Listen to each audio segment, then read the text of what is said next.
Shabbat Shalom, friends. Shabbat Shalom. Have you ever had one of those moments with a friend or a loved one or somebody? You ask, what do you want for dinner? Oh, whatever you'd like. No, but what would you like? Oh, I insist that you choose or whatever. Or I think about the automotive equivalent of that moment where you get people coming to a stop sign from all four directions and nobody goes. Everybody gestures, oh, you go ahead, or flashes their lights or whatever. No, please, I insist. Please, go ahead. I have heard that referred to as a Canadian standoff before. I don't know if anybody else has heard that before, but I was thinking about those two moments of a lack of preference, of choice, of agency, in a way that's actually kind of annoying. You know, it's like, actually, where do you want to go to dinner? Pick a place, whatever, like, life's too short, like, let's move on with life here, the decision making. Great, we all got here at the same time. Why don't you go ahead and then the rest of us will go ahead. We'll move on with life, I promise. But there's this idea of, that politeness of not wanting to express too firm a preference or a want or a need or whatever the thing is to go in that moment. But then we have preferences that are somewhat less than favorable, advantageous, appropriate, shall we say. We get one of them in the Jacob story, where you have Jacob and his brother Esav, and their two parents, and each parent has a favorite child. And they make it clear who the favorite child is. Isaac, his favorite son was Esav, that's right. Whereas Rebekah, her favorite son was Jacob. Yeah, Yaakov. Yeah, Yitzchak being dad. But yeah, no, you're right. It's all the upvote. And it's interesting how that choice gets legitimated. And when I say that partly in deference to the fact that we have an Amidah that doesn't say Elohei Abraham, Elohei Yitzchak, Elohei Ye'esav. Wait a minute, it doesn't go like that. No, it goes with Yaakov, the younger one, because of that subterfuge where he tricks his father into the blessing of the firstborn and the birthright and takes it from his brother, even though it was not theoretically his. And yet, the text legitimates it. By the text, I mean rabbinic tradition, Judaism writ large, the Torah. Jacob becomes our ancestor, that one of the avot who we all look to in this way. Even though he took what was not his, somehow it works out for him.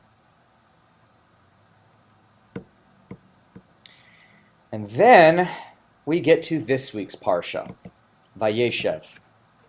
In this week's parsha, we get this sort of resonance, this reverberation of history repeating itself in that way. Because Jacob has a whole bunch of children, 12 sons, right? But he lets it be known that Joseph is his favorite.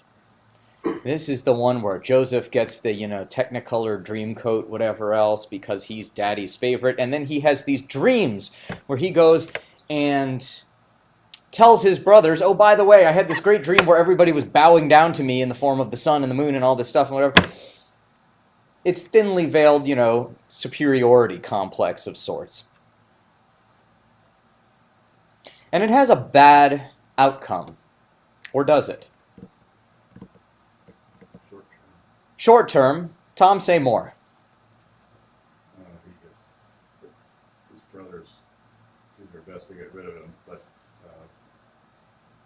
they kind of get rid of him. Yeah, they do get rid of him. Permanently get rid of him. They don't execute him. They talk about that. That is part of the conversation. What are we going to do with this guy? I know, let's cut his head off. No, let's actually sell him into slavery with the Midianites, and that'll be the end of him. So Tom was right. They do get rid of him. That is correct.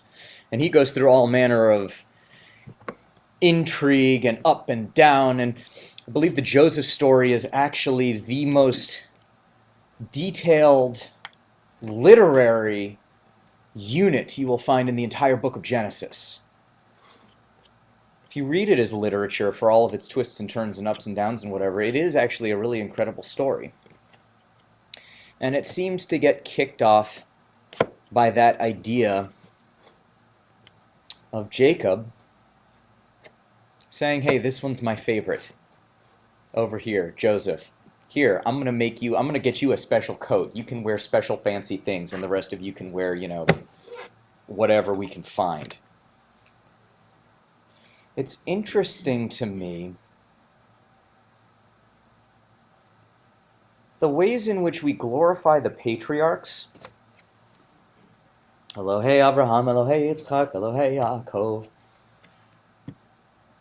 And yet, they do terrible stuff. They make horrible mistakes. History repeats and reverberates. But what's interesting, through the thing, Joseph, he has this long, winding story and narrative and excitement that he's going to get to. We'll work our way back around to that in the coming weeks.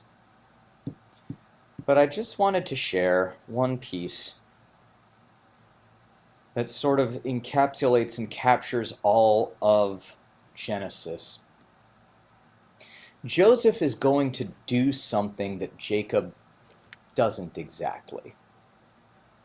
Joseph is going to fix something that Jacob sort of doesn't. Jacob winds up at the mercy of his brother Esau. There's that piece, I don't know, a week or two ago where Esau is camping out with his 400 best friends, and Jacob thinks it's an army, a militia or something, and he is terrified, and he splits his people up and tells them to run and whatever, and eventually he goes and talks to Esau, and Esau seems to have forgiven him. But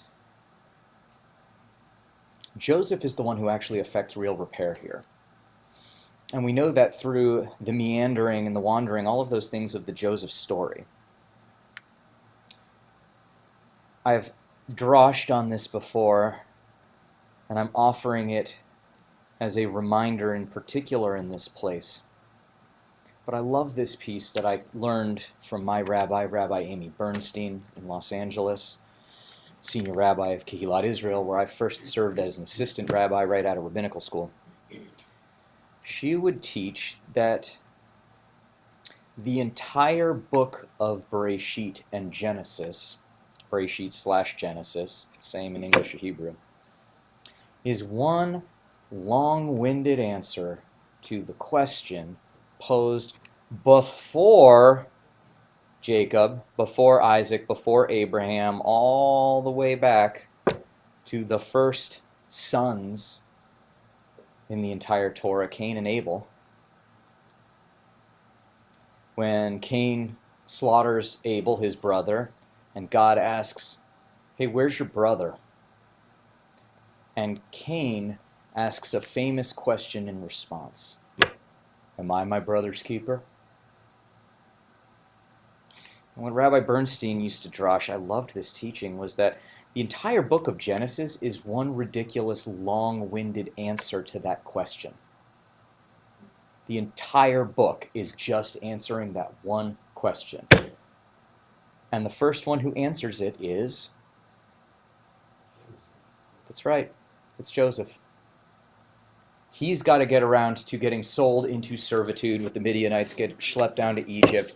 All the terrible stuff happens. He derives prophecy and clairvoyance from these dreams of Pharaoh and makes his all the way up within Pharaoh's court, and eventually winds up in this place where he sees and realizes his brothers are in this terrible position relative to him, and he can intervene to save them. And he does... He plays a little bit of subterfuge of his own, hiding this cup within the youngest one, who is the beloved one. But you can even teach that as some kind of reverberation about, am I my brother's keeper? He makes the other brothers go back to Jacob and say, we actually lost our youngest brother, Benjamin, and we got to go back. He makes them take account for his other brother. And then finally he accounts for them and takes care of them and is the one who sort of saves them as their salvation from famine and thirst and drought and all of these things. And so it's a remarkable thing to me, at least, to think about the way in which we hold some of the avot. Joseph is he's a complex figure. We're going to see him at his worst in this week's parsha, his most obnoxious, his nastiest, his most immature, perhaps. You could call it an immaturity of sorts, but the part where he's really obnoxious and rude to his brothers. And it seems like perhaps he has something he has internalized actually from the generation before that. But they're going to deal with him soon enough. But it's remarkable to me that he comes around in the way that his brothers don't fully, or that his, not his brothers, his previous generations. With Jacob, he clearly has his flaws and has created this whole situation partly from his own subterfuge. Go back a generation even before that, Isaac.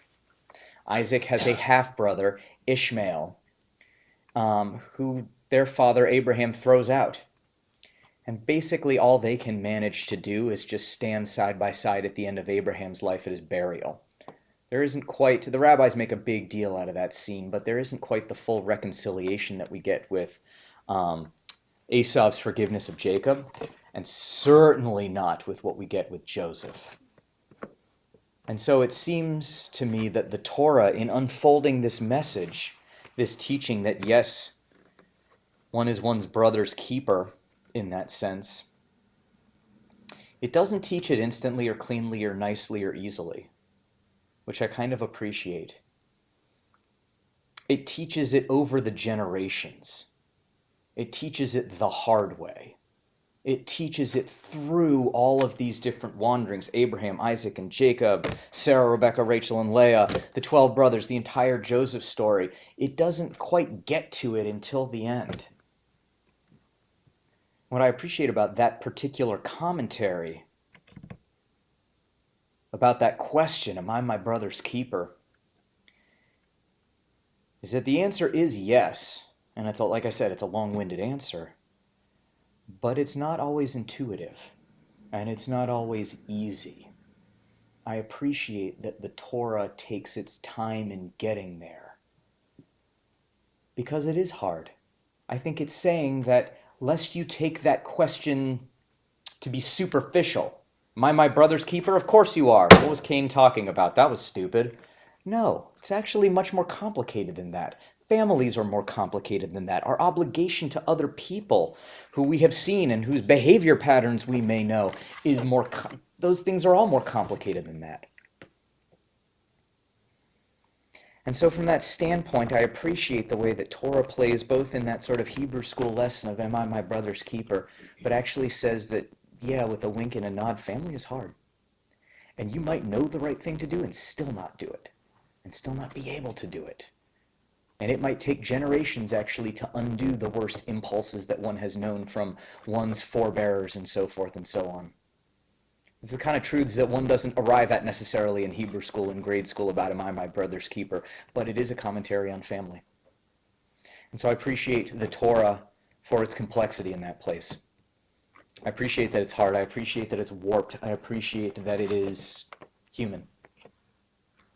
Appreciate it amidst the challenges in and around some of my generations that I come from and some of their decisions and the ways that they differ from me. The way that I'm different from my dad or my grandfather. Or that I talk to my one of my best friends who has just had a sort of falling out with his parents and doesn't know if they're going to see his kids again. These stories are real. You are your brother's keeper. Probably a parent's keeper too. But I love the way that it highlights that this is not simple and it's not easy. So what I want to offer tonight is, even if it is a long, long book, a long, long road, a long, long journey, may it be the will of the Kadosh Baruch Hu, the Blessed Holy One, that you arrive in the Joseph place. If you can't, maybe the Jacob place. If you can't, maybe the Isaac place. Maybe even the Abraham place. Probably better not to arrive in the Cain place. But may you find whatever fortitude that is that you need to make it all the way through the book to the Joseph place in your own story, in your own wanderings, with your own relationships and the people in your family. Shabbat Shalom.